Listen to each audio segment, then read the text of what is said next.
नमः शिवाय। जय शिव शंकर। हर हर महादेव। हे प्रिय भक्तों, सोमवार का दिन भगवान भोलेनाथ को अत्यंत प्रिय है। शास्त्रों में वर्णन आता है कि सोमवार व्रत करने और कथा सुनने से भक्तों की सभी मनोकामनाएं पूर्ण होती हैं। इसीलिए आज हम सभी मिलकर हृदय में भोलेनाथ का ध्यान करेंगे और उनकी महिमा से जुड़ी यह पावन कथा सुनेंगे। त्रिपुरारी नीलकंठ कैलाशपति महादेव को मेरा बारंबार प्रणाम है। हे भोलेनाथ, आज सोमवार व्रत कथा का श्रवण करने वाले सभी भक्तों पर अपनी कृपा बरसाइए। प्राचीन समय में एक नगर में एक धनवान साहूकार रहा करता था, जिसके घर में किसी भी प्रकार की कोई कमी नहीं थी, लेकिन उसका कोई पुत्र नहीं था, जिस कारण वह काफी दुखी रहा करता था। उसे दिन रात यही चिंता सताती रहती थी। ऐसे में वह पुत्र पाने की कामना लिए हर सोमवार भगवान शिव जी का व्रत और पूजन किया करता था और शाम के समय शिव मंदिर में जाकर वह भगवान शिव जी के सामने दीपक जलाता था।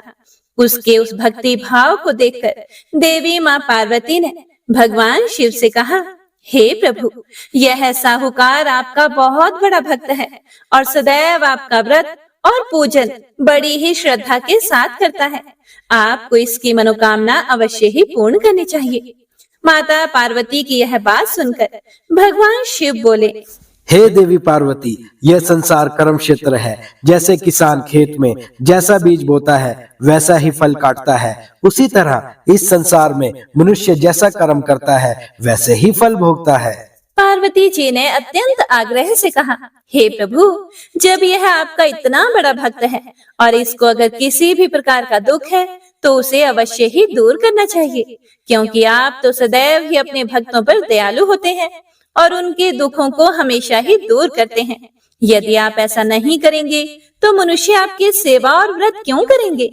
पार्वती जी के ऐसे आग्रह करने पर भगवान शिव बोले, हे देवी पार्वती, इसके कोई पुत्र नहीं है, इसी चिंता में यह अत्यंत दुखी रहता है। इसके भाग्य में पुत्र ना होने पर भी मैं इसे पुत्र प्राप्ति का वर दे सकता हूँ, लेकिन वह पुत्र केवल 12 वर्ष तक ही जीवित रहेगा।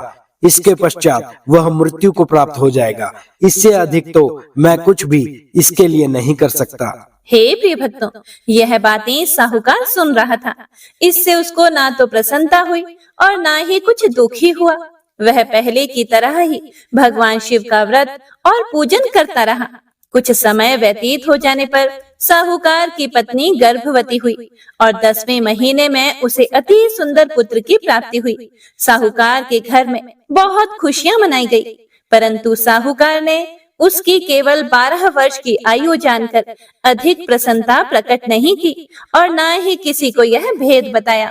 जब वह बालक 11 वर्ष का हो गया तो उस बालक की माता ने उसके पिता से विवाह आदि के लिए आग्रह किया, तो वह साहूकार कहने लगा कि अभी मैं इसका विवाह नहीं करा सकता, अपने पुत्र को काशी पढ़ने के लिए भेजूंगा। फिर साहूकार ने बालक के मामा को बुलाकर उसको बहुत सा धन दिया और कहा कि तुम इस बालक को काशी जी पढ़ने के लिए ले जाओ और रास्ते में जिस स्थान पर भी जाओ यज्ञ और ब्राह्मणों को भोजन अवश्य कराते जाना। फिर वह दोनों मामा भांजे यज्ञ करते और ब्राह्मणों को भोजन कराते हुए काशी जी की तरफ रवाना हुए। रास्ते में उनको एक शहर से गुजरना पड़ा। उस शहर में राजा की कन्या का विवाह था और दूसरे राजा का लड़का जो विवाह करने बारात लेकर आया था वह एक आंख से काना था। उसके पिता को इस बात की बड़ी चिंता हो रही थी कि कहीं वर को देखकर कन्या के माता पिता विवाह में किसी प्रकार की अड़चन पैदा ना कर दे। इस कारण जब उसने अति सुंदर सेठ के लड़के को देखा तो उसके मन में विचार आया कि क्यों ना दरवाजे के समय इस लड़के से वर का काम चलाया जाए। ऐसा विचार करके वर के पिता ने उस लड़के और उसके मामा से बात की तो वे राजी हो गए। फिर उस लड़के को वर के कपड़े पहनाकर और घोड़ी पर चढ़ाकर दरवाजे पर ले गए और सब कार्य प्रसन्नता से पूर्ण हो गया। फिर वर के पिता ने सोचा कि यदि विवाह कार्य भी इसी लड़के के द्वारा करा लिया जाए तो क्या बुराई है। ऐसा सोचकर उसने लड़के और उसके मामा से कहा कि यदि आप फेरों और कन्यादान के काम को भी करा दें तो आपकी बड़ी कृपा होगी और मैं इसके बदले में आपको बहुत सारा धन दूंगा। तो उन्होंने स्वीकार कर लिया और विवाह कार्य भी बहुत ही अच्छी तरह से संपन्न हो गया। परंतु जिस समय लड़का जाने लगा तो उसने राजकुमारी की चुनरी के पल्ले पर लिख दिया कि तेरा विवाह तो मेरे साथ हुआ है, परंतु जिस राजकुमार के साथ तुमको भेजेंगे वह एक आंख से काना है और मैं काशी जी में पढ़ने जा रहा हूँ। लड़के के जाने के बाद उस राजकुमारी ने जब अपनी चुनरी पर लिखा हुआ पढ़ा तो उसने राजकुमार के साथ जाने से मना कर दिया और कहा कि यह मेरा पति नहीं है, मेरा विवाह इसके साथ नहीं हुआ है, वह तो काशी जी पढ़ने गया है। राजकुमारी के माता पिता ने अपनी कन्या को विदा नहीं किया और बारात वापस चली गई। उधर सेठ का लड़का और मामा काशी जी पहुंच गए थे। वहां जाकर लड़के ने पढ़ना शुरू कर दिया। जब लड़के की आयु 12 साल की हो गई, उस दिन उन्होंने यज्ञ रचा रखा था कि लड़के ने अपने मामा से कहा, हे मामा जी, आज मेरी तबीयत कुछ ठीक नहीं लग रही। मामा ने कहा कि तुम अंदर जाकर सो जाओ और आराम करो। लड़का अंदर जाकर सो गया और थोड़ी देर के बाद उसके प्राण निकल गए। जब उसके मामा ने आकर देखा तो वह मुर्दा पड़ा हुआ है, तो उसको बड़ा दुख हुआ और उसने सोचा कि अगर मैं अभी रोना पीटना मचा दूंगा तो यज्ञ का कार्य अधूरा रह जाएगा, जो कि सही नहीं होगा। इसीलिए उसने जल्दी से यज्ञ का कार्य समाप्त किया और ब्राह्मणों के जाने के बाद रोना पीटना शुरू कर दिया। संयोगवश उसी समय शिव पार्वती जी उधर से जा रहे थे। जब उन्हें जोर जोर से रोने की आवाजें सुनाई दी तो माता पार्वती जी ने भगवान शिव से कहा, हे प्रभु, कोई दुखियारा रो रहा है, कृपया कर इसके कष्ट को दूर कीजिए। जब शिव पार्वती ने पास जाकर देखा तो वहां एक लड़का मुर्दा पड़ा हुआ था। पार्वती जी कहने लगी, हे प्रभु, यह तो उसी सेठ का लड़का है जो आपके वरदान से पैदा हुआ था। इसीलिए हे स्वामी, इस बालक को और आयु दो, नहीं तो इसके माता पिता तड़प तड़प कर मर जाएंगे। पार्वती जी के बार बार आग्रह करने पर भगवान शिव ने उसको जीवन का वरदान दे दिया और भगवान शिव जी की कृपा से लड़का फिर से जीवित हो गया। इसके बाद शिव जी और माता पार्वती कैलाश पर्वत की ओर चले गए। इसके बाद वह लड़का और उसका मामा उसी प्रकार यज्ञ करते और ब्राह्मणों को भोजन कराते अपने घर की ओर वापस चल पड़े। रास्ते में उसी शहर में आए जहां उसका विवाह हुआ था। वहां पर आकर उन्होंने यज्ञ आरंभ कर दिया तो उस लड़के के ससुर ने उसको पहचान लिया और अपने महल में ले जाकर उसकी बड़ी खातिरदारी के साथ ही बहुत से दास दासियों सहित आदर पूर्वक लड़की और जमाई को विदा भी किया। जब वह अपने शहर के निकट आए तो मामा ने कहा कि पहले मैं तुम्हारे घर जाकर खबर कराता हूँ। जब उस लड़के का मामा घर पहुंचा तो लड़के के माता पिता घर की छत पर बैठे हुए थे और यह प्रण कर रखा था कि यदि हमारा पुत्र सकुशल लौट आया तो हम राजी खुशी नीचे आ जाएंगे, नहीं तो छत से गिरकर अपने प्राण त्याग देंगे। इतने में उस लड़के के मामा ने आकर यह समाचार दिया कि आपका पुत्र वापस आ गया है, तो उनको विश्वास नहीं आया। तब उसके मामा ने शपथ पूर्वक कहा कि आपका पुत्र अपनी पत्नी के साथ बहुत सारा धन लेकर आया है। तो सेठ ने आनंद के साथ उसका स्वागत किया और बड़ी प्रसन्नता के साथ रहने लगे। हे प्रिय भक्तों, ऐसा माना जाता है कि इसी प्रकार से जो कोई भी मनुष्य सोमवार के व्रत को धारण करता है अथवा इस कथा को पढ़ता या सुनता है, भगवान भोलेनाथ और माता पार्वती उसके सभी दुखों को दूर करके उसकी समस्त मनोकामनाओं को पूर्ण करते हैं। तो सभी भक्तजन एक बार प्रेम से बोलिए, शिव शिवा की जय, हर हर महादेव।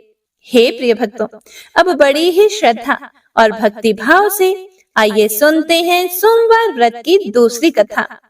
एक बार भगवान भोलेनाथ और माता पार्वती जी मृत्यु लोक घूमने की इच्छा से मृत्यु लोक में आए। यहाँ माता पार्वती व भगवान शंकर जी मृत्यु लोक में घूमते घूमते विदर्भ देशांतर्गत अमरावती नामक नगरी में पहुँचे, जो कि बहुत ही सुंदर थी। यहाँ उन्होंने देखा कि अमरावती नगरी अमरपुरी के दृश्य सभी प्रकार के सुखों से परिपूर्ण थी। उस नगरी में राजा द्वारा बनवाया हुआ बहुत सुंदर भगवान भोलेनाथ जी का मंदिर भी था। उस मंदिर में भगवान भोलेनाथ जी और माता पार्वती निवास करने लगे। एक दिन माता पार्वती जी ने भगवान शिव से कहा, हे प्रभु, आज तो हम और आप दोनों चौसर पासा खेलेंगे। शंकर जी ने माता पार्वती जी की बात मान ली और चौसर खेलने लगे। उसी समय मंदिर का पुजारी ब्राह्मण मंदिर में पूजा करने के लिए आया हुआ था।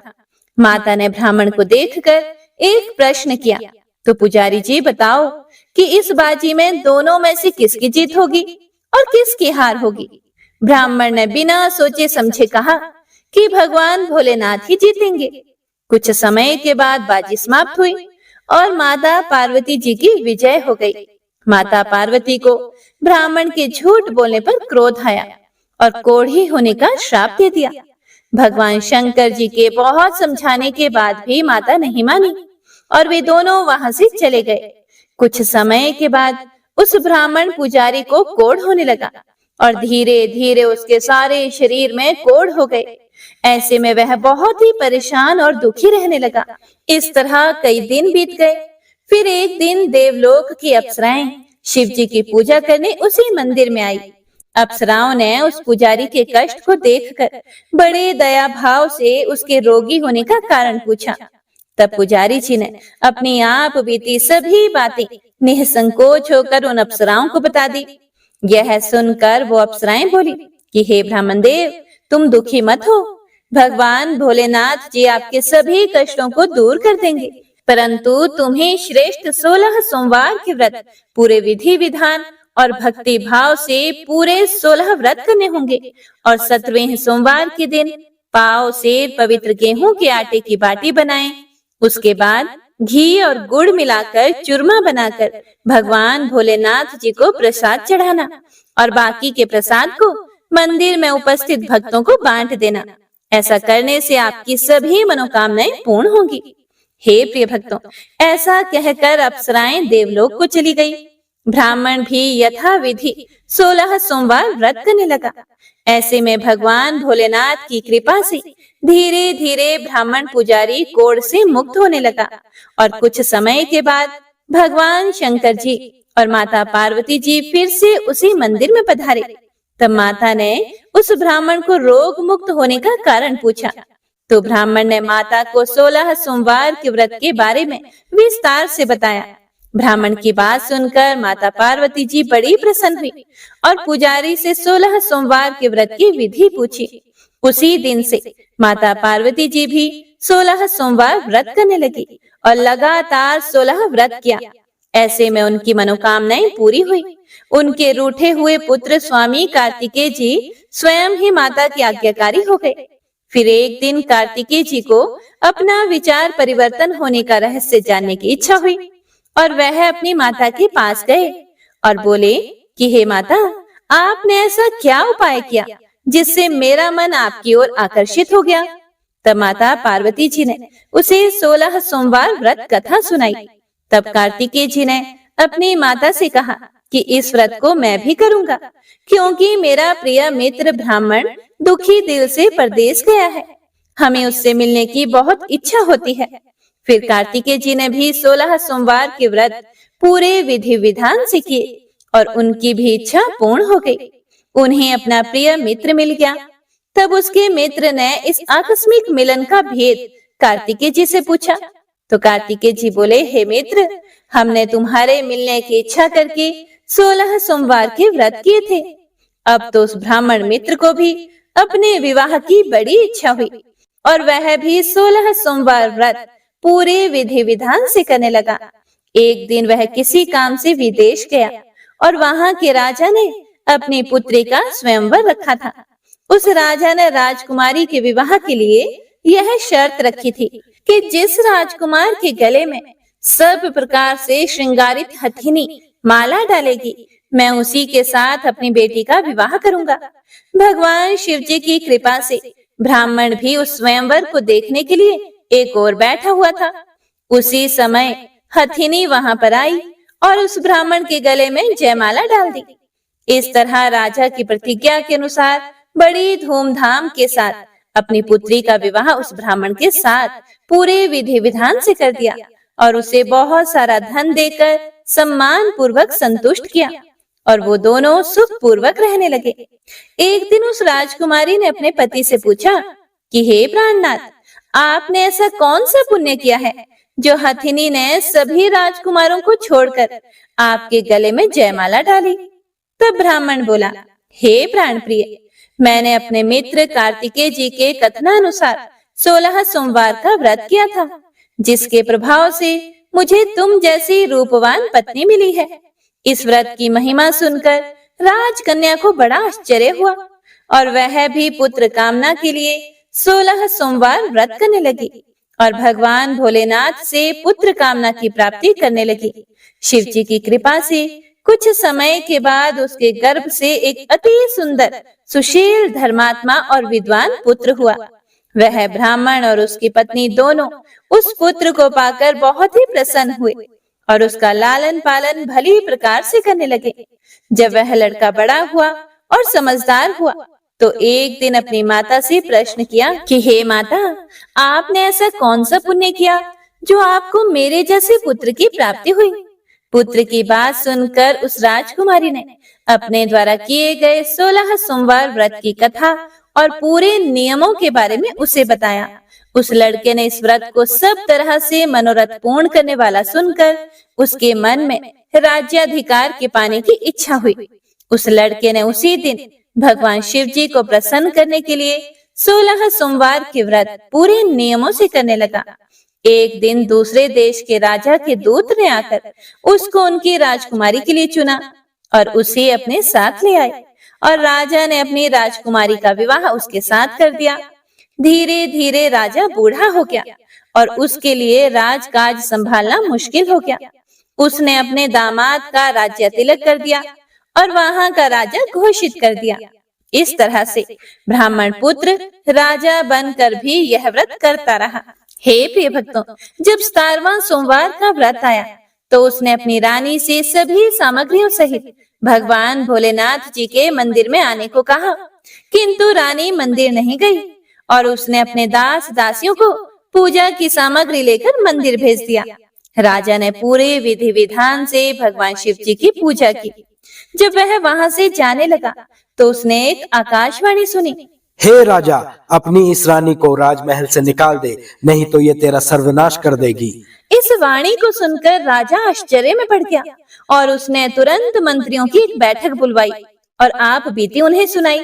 मंत्री आदि सभी बड़े विस्मय और दुख में डूब गए, क्योंकि जिस कन्या के साथ उसे राज्य मिला है, राजा उसी को राज्य से निकालने का जाल रच रहा है।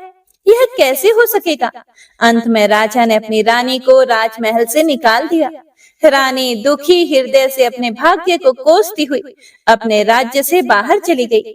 बिना चप्पलों के और फटे वस्त्र पहने भूखी प्यासी धीरे धीरे चलकर एक नगर में जा पहुंची। उस नगर में एक बुढ़िया रोज सूत काट कर बेचती थी। रानी की करुण दशा देखकर बुढ़िया बोली कि तू मेरे साथ चल, मेरा सूत बिकवा दे। मैं तो बूढ़ी हो गई हूँ, भाव नहीं जानती हूँ। यह सुनकर रानी बुढ़िया के सिर से सूत की गठड़ी उतार कर अपने सिर पर रख लेती है। अचानक से आंधी आई और बुढ़िया के सभी सूत हवा में उड़ गए। बेचारी बुढ़िया बहुत पछताई और रानी से कहने लगी कि दूर रहना मुझसे। अब रानी एक तेली के घर गई और काम मांगने लगी कि अचानक से उस तेली के सभी मटके शिव जी के प्रकोप से चटक गए। ऐसी दशा देखकर उस तेली ने रानी को अपने घर से निकाल दिया। इस प्रकार रानी अत्यंत दुख पाती हुई एक नदी के तट पर गई तो देखा कि नदी अचानक सूख गई। उसके बाद रानी एक वन में गई। वहां जाकर उसने एक सरोवर देखा और वह पानी पीने के लिए सरोवर की सीढ़ी उतरी और पानी पीने के लिए जैसे ही अपने हाथों को आगे बढ़ाया तो देखा कि सरोवर का पानी नील कमल के सदृश जल असंख्य कीड़ों में गंदा हो गया। रानी ने अपने भाग्य का दोषारोपण करते हुए उस सरोवर का जल पीकर अपनी प्यास बुझाई। आराम करने के लिए एक पेड़ की शीतल छाया में विश्राम करने के लिए लेटी तो देखा कि उस पेड़ की सभी पत्तियां झड़ गई। ऐसे में रानी जिस पेड़ के नीचे जाती उसी पेड़ की पत्तियां अपने आप झड़ जाती। वन, सरोवर और पेड़ों की ऐसी दशा देखकर गाय चराते हुए ग्वालों ने अपने गोसाई जी अर्थात अपने स्वामी जी से सभी बातें बता दी। गोसाई जी के आदेश के अनुसार ग्वाले रानी को पकड़कर गोसाई जी के पास ले आए। रानी की मुख कांति और शरीर शोभा देखकर गोसाई जी जान गए कि यह कोई विधि की गति की मारी कुलीन अबला है। ऐसा सोचकर गोसाई जी ने रानी से कहा कि हे पुत्री, मैं तुमको अपनी पुत्री के समान रखूंगा। तुम मेरे आश्रम में ही रहो और मैं तुम्हें किसी प्रकार का भी कष्ट नहीं होने दूंगा। गोसाई जी के ऐसे वचन सुनकर रानी को थोड़ी धीरज मिली और वह आश्रम में ही निवास करने लगी। आश्रम में रानी खाना बनाती तो उसके खाने में कीड़े पड़ जाते और जब वह पानी भर के लाती तो उसमें भी कीड़े ही कीड़े हो जाते। अब तो गोसाई जी भी बहुत दुखी हो गए और रानी से बोले कि हे पुत्री, तेरे पर कौन से देवता का कोप है जिससे तेरी ऐसी दशा हुई है? गोसाई जी की बात सुनकर रानी ने कहा कि अपने पति के साथ भगवान शिव जी की पूजा करने नहीं जाने की पूरी कथा सुनाई। रानी की बात सुनकर गोसाई जी ने उसे इस कोप से मुक्त होने के लिए 16 सोमवार व्रत की कथा पूरे विधि विधान से करने को कहा। गोसाई जी की बात सुनकर वह प्रत्येक सोमवार का व्रत पूरे नियमों से करने लगी। जब रानी के पूरे 16 व्रत हो गए और जब उसने 17वें सोमवार का व्रत किया तो रोज की तरह भगवान भोलेनाथ जी की पूजा कर रही थी। तो भगवान शिव जी के प्रभाव से राजा के मन में अपनी रानी का विचार उत्पन्न हुआ और सोचा कि मेरी रानी को गए हुए बहुत समय बीत गया है, ना जाने कहां कहां भटकती होगी, मुझे उसे ढूंढना चाहिए। हे प्रिय भक्तों, राजा ने यह सोचकर अपनी रानी की तलाश में चारों दिशाओं में अपने सैनिकों को भेजा। सैनिक अपनी रानी को ढूंढते हुए गोसाई जी के आश्रम में आ पहुंचे। सैनिक अपनी रानी को वहां पाकर पुजारी जी से अपनी रानी को साथ भेजने के लिए कहने लगे, किंतु गोसाई जी ने मना कर दिया और सैनिक चुपचाप लौट गए। राजा को सभी बातें बताई। तब राजा स्वयं रानी को लेने गोसाई जी के आश्रम में आए और पुजारी जी से प्रार्थना करते हुए बोले, हे महाराज, जो देवी आपके आश्रम में रहती है वह मेरी पत्नी है। शिव जी के कोप से मैंने इसका त्याग कर दिया था। अब इस पर से भगवान शिव जी का कोप शांत हो गया है, इसीलिए मैं इसे लेने के लिए आया हूँ। आपकी आज्ञा हो तो मैं इसे ले जा सकता हूँ। गोसाई जी ने राजा के वचनों को सत्य समझकर रानी को राजा के साथ जाने की आज्ञा दे दी। गोसाई जी की आज्ञा पाकर रानी अपने पति के साथ अपने राज्य के लिए चल दी। रानी के आने की खबर पाकर राज्य के निवासी अनेक प्रकार के बाजे बजाने लगे। नगर के दरवाजे पर तोरण बंधनवारों से विविध विधि से नगर को सजाया। नगर में घर घर में मंगलगान होने लगे। पंडितों ने विविध वेद मंत्रों का उच्चारण करके अपनी रानी का स्वागत किया। इस प्रकार रानी ने अपनी राजधानी में फिर से प्रवेश किया। राजा ने अपनी रानी के आने की खुशी में ब्राह्मणों को अनेक प्रकार के दान आदि देकर संतुष्ट किया। याचकों को धन धान्य दिया और पूरी नगरी में जगह जगह सदा व्रत खुलवाए, जहां भूखों और गरीबों को खाने को मिला। इस प्रकार राजा रानी भगवान भोलेनाथ जी की कृपा से सभी प्रकार के सुख भोगते हुए और 16 सोमवार व्रत की कथा करते रहे। अंत समय में अनेक प्रकार के सुख भोगते हुए वे शिवपुरी को पधारे। इसी कारण कहते हैं कि जो भी मनुष्य भगवान भोलेनाथ जी की भक्ति मन वचन कर्म द्वारा 16 सोमवार के व्रत पूरे विधि विधान से करेगा, वह इस मृत्यु लोक से समस्त सुख को भोगकर अंत में भगवान के चरणों में शिवपुरी को प्राप्त होगा और इस व्रत के करने से सबके मनोरथ भी पूर्ण होंगे। तो सभी प्रेम से बोलिए, भगवान शिव शिवा की जय। ओम नमः शिवाय। हे प्रिय भक्तों, तो आइए अब शिव पुराण में वर्णित पुण्यमयी कथा को सुनते हैं। वाशकल नामक गांव में बिंदुक नाम का एक ब्राह्मण रहता था। वह धर्मी, दुरात्मा एवं महापापी था। उसकी पत्नी बहुत सुंदर थी। उसका नाम चंचुला था। वह सदा उत्तम धर्म का पालन करती थी, परंतु बिंदुक वैश्यागामी था। इस तरह कुकर्म करते हुए बहुत समय व्यतीत हो गया। उसकी पत्नी काम से पीड़ित होने पर भी, स्वधर्म नाश के भय से क्लेश सहकर भी काफी समय तक धर्म भ्रष्ट नहीं हुई।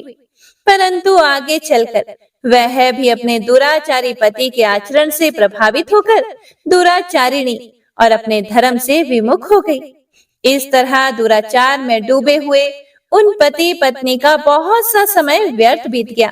वैश्यागामी दूषित बुद्धि वाला वह दुष्ट ब्राह्मण बिंदुक समयानुसार मृत्यु को प्राप्त हो गया और नरक में चला गया। बहुत दिनों तक नरक के दुखों को भोग कर वह मूढ़ बुद्धि पापी विंध्य पर्वत पर भयंकर पिशाच हुआ। और इधर उस दुराचारी बिंदुक के मर जाने पर वह चंचुला नामक स्त्री बहुत समय तक पुत्रों के साथ अपने घर में रहती रही। पति की मृत्यु के बाद वह भी अपने धर्म से गिरकर पर पुरुषों का संग करने लगी थी। सतियां विपत्ति में भी अपने धर्म का पालन करना नहीं छोड़ती। यही तो तप है। तप कठिन तो होता है, लेकिन इसका फल मीठा होता है। एक दिन दैव योग से किसी पुण्य पर्व के आने पर वह अपने भाई बंधुओं के साथ गोकर्ण क्षेत्र में गई। उसने तीर्थ के जल में स्नान किया एवं बंधु जनों के साथ यहाँ वहाँ घूमने लगी। घूमते घूमते वह एक देव मंदिर में गई। वहां उसने एक ब्राह्मण के मुख से भगवान शिव की परम पवित्र एवं मंगलकारी कथा सुनी। कथावाचक ब्राह्मण कह रहे थे कि जो स्त्रियां व्यभिचार करती हैं, वे मरने के बाद जब यमलोक जाती हैं, तब यमराज के दूत उन्हें तरह तरह से यंत्रणा देते हैं। वे उसके कामांगों को तप्त लोह दंडों से दागते हैं। तप्त लोह के पुरुष से उसका संसर्ग कराते हैं। ये सारे दंड इतनी वेदना देने वाले होते हैं कि जीव पुकार पुकार कर कहता है कि अब वह ऐसा नहीं करेगा, लेकिन यमदूत उसे नहीं छोड़ते। कर्मों का फल तो सभी को भोगना ही पड़ता है।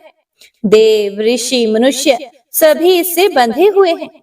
हे प्रिय भक्तों, ब्राह्मण के मुख से यह वैराग्य बढ़ाने वाली कथा सुनकर चंचुला भय से व्याकुल हो गई।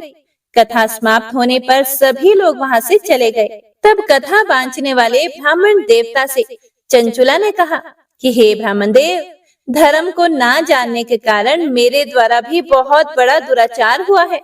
हे स्वामी, मेरे ऊपर कृपा कर मेरा उद्धार कीजिए। आपके प्रवचन को सुनकर मुझे इस संसार से वैराग्य हो गया है। मुझे मूढ़ चित्त वाली पापिनी को धिक्कार है। मैं निंदा के योग्य हूँ। मैं बुरे विषयों में फंसकर अपने धर्म से विमुख हो गई थी। कौन मुझ जैसी कुमार्ग में मन लगाने वाली पापिनी का साथ देगा? जब यमदूत मेरे गले में फंदा डालकर मुझे बांध कर ले जाएंगे और नरक में मेरे शरीर के टुकड़े करेंगे, तब मैं कैसे उन महायातनाओं को सहन कर पाऊंगी? मैं सब प्रकार से नष्ट हो गई हूँ, क्योंकि अभी तक मैं हर तरह से पाप में डूबी रही हूँ। हे ब्राह्मण देव, आप मेरे गुरु हैं। आप ही मेरे माता पिता हैं। मैं आपकी शरण में आई हूँ। मुझ अबला का आप ही उद्धार कीजिए। इस प्रकार विलाप करती हुई चंचुला ब्राह्मण देवता के चरणों में गिर पड़ी। तब ब्राह्मण देवता ने उसे कृपा पूर्वक उठाया और कहा, हे नारी, तुम सौभाग्यशाली हो जो भगवान शंकर की कृपा से तुमने वैराग्यपूर्ण शिव की यह कथा सुनी है और कथा सुनकर समय से अपनी गलती का एहसास कर लिया है। डरो मत और भगवान शिव की शरण में जाओ। उनकी परम कृपा से तुम्हारे सभी पाप नष्ट हो जाएंगे। मैं तुम्हें भगवान शिव की कथा सहित वह मार्ग बताऊंगा जिसके द्वारा तुम्हें सुख देने वाली उत्तम गति प्राप्त होगी।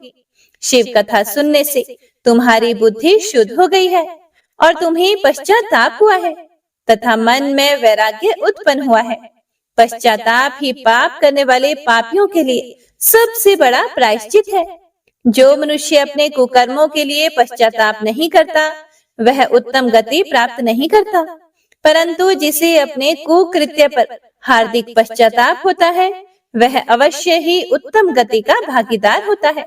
इसमें बिल्कुल भी संशय नहीं है।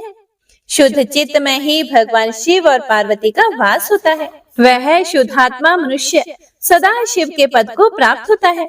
इस कथा का श्रवण सभी मनुष्यों के लिए कल्याणकारी है। इसीलिए इसकी आराधना व सेवा करनी चाहिए। हे ब्राह्मण पत्नी, तुम अन्य विषयों से अपने मन को हटाकर भगवान शंकर की इस परम पावन कथा को सुनो। इससे तुम्हारे मन की शुद्धि होगी और तुम्हें मोक्ष की प्राप्ति होगी। जो भी मनुष्य निर्मल हृदय से भगवान शिव के चरणों का चिंतन करता है, उसकी एक ही जन्म में मुक्ति हो जाती है। हे प्रिय भक्तों, ऐसा कहकर वे ब्राह्मण मौन हो गए। उनका हृदय करुणा से भर गया। वे ध्यान में मगन हो गए। ब्राह्मण का उपदेश सुनकर चंचुला के नेत्रों में आनंद के आंसू छलक आए। वह खुशी से ब्राह्मण देवता के चरणों में गिर गई और हाथ जोड़कर बोली, मैं कृतार्थ हो गई। हे ब्राह्मण देव, शिव भक्तों में श्रेष्ठ स्वामी, आप धन्य हैं। आप परमार्थ दर्शी हैं और सदा परोपकार में लगे रहते हैं। हे साधु, मैं नर्क के समुद्र में गिर रही हूँ। कृपा कर मेरा उद्धार कीजिए। जिस पौराणिक व अमृत के समान सुंदर शिव कथा की बात आपने की है, उसे सुनकर ही मेरे मन में वैराग्य उत्पन्न हुआ है। उस अमृतमयी कथा को सुनने के लिए मेरे मन में बड़ी श्रद्धा हो रही है। कृपया आप मुझे उसे सुनाइए। हे प्रिय भक्तों, कथा सुनने की इच्छा मन में लिए हुए चंचुला उन ब्राह्मण देवता की सेवा में वहीं रहने लगी। उस गोकर्ण नामक महाक्षेत्र में उन ब्राह्मण देवता के मुख से चंचुला शिव की भक्ति, ज्ञान और वैराग्य बढ़ाने वाली और मुक्ति देने वाली परम उत्तम कथा सुनकर कृतार्थ हो गई। उसका मन शुद्ध हो गया। वह अपने हृदय में शिव के सगुण रूप का चिंतन करने लगी। वह सदैव शिव के सच्चिदानंदमय स्वरूप का स्मरण करती थी। उसके बाद अपना समय पूर्ण होने पर चंचुला ने बिना किसी कष्ट के अपना शरीर त्याग दिया। उसे लेने के लिए एक दिव्य विमान वहां पहुंचा। यह विमान शोभा साधनों से सजा हुआ था एवं शिव गणों से सुशोभित था। चंचुला दिव्यांगना होकर विमान से शिवपुरी पहुंची। उसके सारे पाप धुल गए थे। वहां उसने सनातन देवता त्रिनेत्रधारी महादेव शिव को देखा। सभी देवता उनकी सेवा में भक्ति भाव से उपस्थित थे। उनकी अंग कांति करोड़ों सूर्यों के समान प्रकाशित हो रही थी। 5 मुख और हर मुख में 3-3 नेत्र थे। मस्तक पर अर्ध चंद्राकार मुकुट शोभायमान हो रहा था। कंठ में नील चिन्ह था। उनके साथ में देवी गौरी विराजमान थी, जो विद्युत पुंज के समान प्रकाशित हो रही थी। महादेव जी की कांति कपूर के समान गौर थी। उनके शरीर पर श्वेत वस्त्र थे तथा शरीर श्वेत भस्म से युक्त था। इस प्रकार भगवान शिव के परम उज्जवल रूप के दर्शन करके चंचुला बहुत प्रसन्न हुई। उसने भगवान शिव को बारंबार प्रणाम किया और हाथ जोड़कर प्रेम, आनंद और संतोष से युक्त होकर विनीत भाव से खड़ी हो गई। उसके नेत्रों से आनंद अश्रुओं की धारा बहने लगी। भगवान शंकर व भगवती गौरी उमा ने करुणा के साथ सौम्य दृष्टि से देखकर चंचुला को अपने पास बुलाया। गौरी उमा ने उसे प्रेम पूर्वक अपनी सखी बना लिया। चंचुला सुख पूर्वक भगवान शिव के धाम में उमा देवी की सखी के रूप में निवास करने लगी। हे प्रिय भक्तों, एक दिन चंचुला आनंद में मग्न उमा देवी के पास गई और दोनों हाथ जोड़कर उनकी स्तुति की। तब शंकर प्रिया भक्त वत्सला उमा देवी ने बड़े प्रेम से चंचुला से कहा, हे सखी चंचुला, मैं तुम्हारी स्तुति से प्रसन्न हूँ। बोलो, क्या वर मांगती हो? चंचुला बोली, हे गिरिराज कुमारी, मेरे पति बिंदुक इस समय कहाँ है? उनकी कैसी गति हुई है? मुझे बताइए और कुछ ऐसा उपाय कीजिए ताकि हम फिर से मिल सकें। फिर गिरिजा बोली, हे पुत्री, तुम्हारा पति बिंदुक बड़ा पापी था। उसका अंत बड़ा भयानक हुआ। वैश्या का उपभोग करने के कारण वह मूर्ख नरक में अनेक वर्षों तक अनेक प्रकार के दुख भोग कर अब शेष पाप को भोगने के लिए विंध्य पर्वत पर पिशाच की योनि में रह रहा है। वह दुष्ट वहीं वायु पीकर रहता है और सब प्रकार के कष्ट सहता है। गौरी देवी की यह बात सुनकर चंचुला अत्यंत दुखी हो गई। फिर मन को किसी तरह स्थिर करती हुई दुखी हृदय से मां गौरी से उसने एक बार फिर पूछा, हे महादेवी, मुझ पर कृपा कीजिए और मेरे पापी पति का भी उद्धार कीजिए। कृपा करके मुझे वह उपाय बताइए जिससे मेरे पति को उत्तम गति प्राप्त हो सके। गौरी देवी ने कहा, यदि तुम्हारा पति बिंदुक भगवान शिव की पुण्यमयी उत्तम कथा सुने तो वह इस दुर्गति को पार करके उत्तम गति का भागी हो सकता है। अमृत के समान मधुर गौरी देवी का यह वचन सुनकर चंचुला ने दोनों हाथ जोड़कर मस्तक झुकाकर उन्हें बारंबार प्रणाम किया तथा प्रार्थना की कि मेरे पति को शिव की वह पुण्यमयी कथा सुनाने की व्यवस्था कीजिए।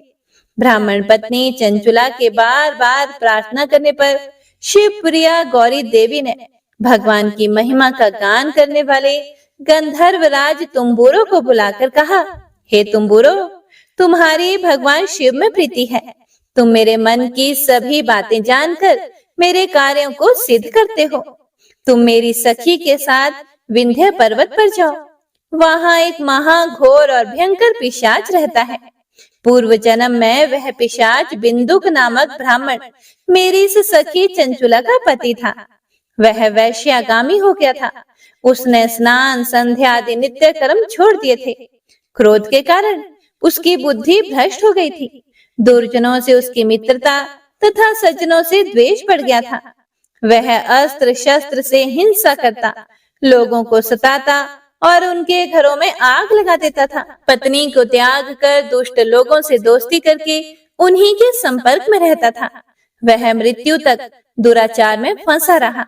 मृत्यु के बाद उसे पापियों के भोग स्थान यमपुरी ले जाया गया।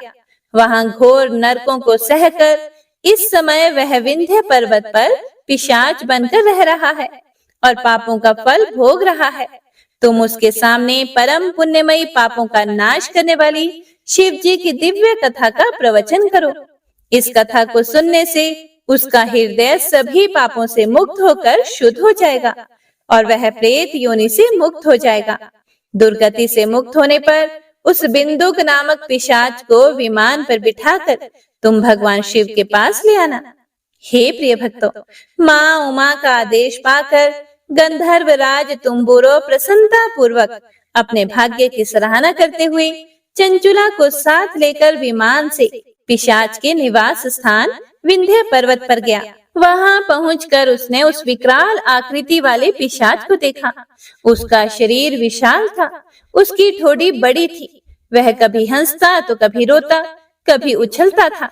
महाबली तुम्बुरो ने बिंदुक नामक पिशाच को पाशों से बांध लिया। उसके बाद तुम्बुरो ने शिव की कथा बांचने के लिए स्थान तलाश कर मंडप की रचना की और शीघ्र ही इस बात का पता लोगों को चल गया कि एक पिशाच के उद्धार हेतु देवी पार्वती की आज्ञा से तुम्बुरो शिव की अमृत कथा सुनाने विंध्य पर्वत पर आया है। उस कथा को सुनने के लोभ से बहुत से देव ऋषि वहां पहुंच गए। सभी को आदर पूर्वक स्थान दिया गया। पिशाच बिंदुक को पाशों में बांधकर आसन पर बिठाया गया और तब तुम्बुरो ने परम उत्तम शिव पुराण की अमृत कथा का गान शुरू किया, जिसे सभी श्रोता कृतार्थ हो गए। इस पुण्यमयी कथा को सुनकर पिशाच सभी पापों से मुक्त हो गया और उसने पिशाच शरीर का त्याग कर दिया और शीघ्र ही उसका रूप दिव्य हो गया। उसका शरीर गौर वर्ण का हो गया। शरीर पर श्वेत वस्त्र एवं पुरुषों के आभूषण आ गए। इस प्रकार दिव्य देहधारी होकर बिंदुक अपनी पत्नी चंचुला के साथ स्वयं भी भगवान शिव का गुणगान करने लगा। उसे इस दिव्य रूप में देखकर सभी को बहुत आश्चर्य हुआ। उसका मन परम आनंद से परिपूर्ण हो गया। सभी भगवान महेश्वर के अद्भुत चरित्र को सुनकर कृतार्थ होकर उनका यशोगान करते हुए अपने अपने धाम को चले गए। बिंदुक अपनी पत्नी चंचुला के साथ विमान में बैठकर शिवपुरी की ओर चल दिया। महेश्वर के गुणों का गान करता हुआ बिंदुक अपनी पत्नी चंचुला और तुम्बुरो के साथ शीघ्र ही शिव धाम पहुंच गया। भगवान शिव व देवी पार्वती ने उसे अपना पार्षद बना लिया। दोनों पति पत्नी सुख पूर्वक भगवान महेश्वर एवं देवी गौरी के श्री चरणों में अविचल निवास पाकर धन्य हो गए। तो सभी भक्तजन प्रेम से बोलिए, उमा महेश्वर भगवान की जय। हर हर महादेव। हे प्रिय भक्तों, तो यह थी सोमवार की संपूर्ण व्रत कथा। उम्मीद करती हूँ आप सभी भक्तों ने कथा का पूरा आनंद लिया होगा और पूरे भक्ति भाव से सुनी होगी। कथा पसंद आई हो तो लाइक करके कमेंट बॉक्स में हर हर महादेव जरूर लिखिएगा और हाँ, कथा को ज्यादा से ज्यादा शेयर भी कीजिएगा ताकि सभी भक्तजन कथा को सुनकर पुण्य फल प्राप्त कर सकें। भगवान शिव शिवा आप सभी भक्तों की मनोकामनाओं को पूर्ण करें। तो मिलते हैं अगली कथा के साथ। एक बार सभी प्रेम से बोलिए हर हर महादेव। ओम नमः शिवाय।